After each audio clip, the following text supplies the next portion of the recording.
राम राम पाहुणं. चला आमच्या गावच्या यात्रेला. काय यात्रेमध्ये दाखवते ना आमच्या गावच्या यात्रेत आहे काय ते. चला. आम्ही निघालोय आता देवाच्या दर्शनासाठी. ते बघा, ते मंदिर आहे.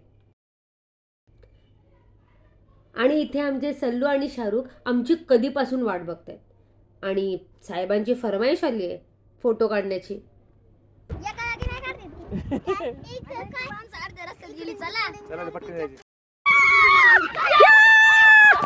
आम्ही आता एक छोटीशी ट्रेकिंग करणार आहोत.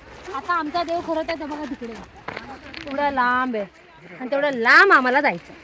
पण आम्ही गाड्यांनी वगैरे नाही जाणार आहोत. आम्ही चक्क पाय पाय हा डोंगर चढून जाणार आहोत. तुम्ही पण चला आमच्यासोबत. आणि माझ्यामुळे या बिचाऱ्यांची पण ट्रॅकिंग होणार आहे.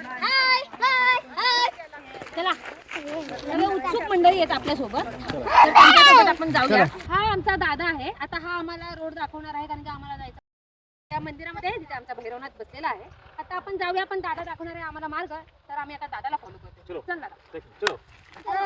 हा छोटा जवान पण आमच्या सोबत आहे, जो पूर्ण डोंगर चढणार आहे. वा, हा आहे आमचा काट्याकुट्यांचा रस्ता. रस्ता चुकलोय वाटतं. दादा रस्ता चुकलोय का? हा, थँक गॉड. आम्हाला वाटलं रस्ता चुकला. जर दादाने आमचा रस्ता चुकवला असता तर आम्ही सगळ्यांनी मिळून त्याला मारलं असतं. हे तर नक्कीच. काय माहिती का, हे नाही कोण आलंच नाही इकडे का.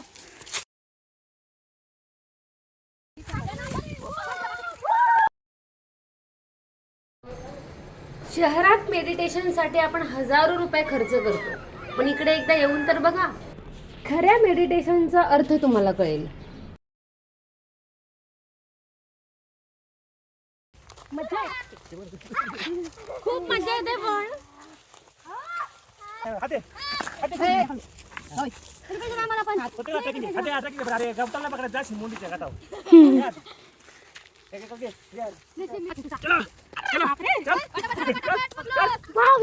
आमचा हा पार्टनर अडकलेला आहे.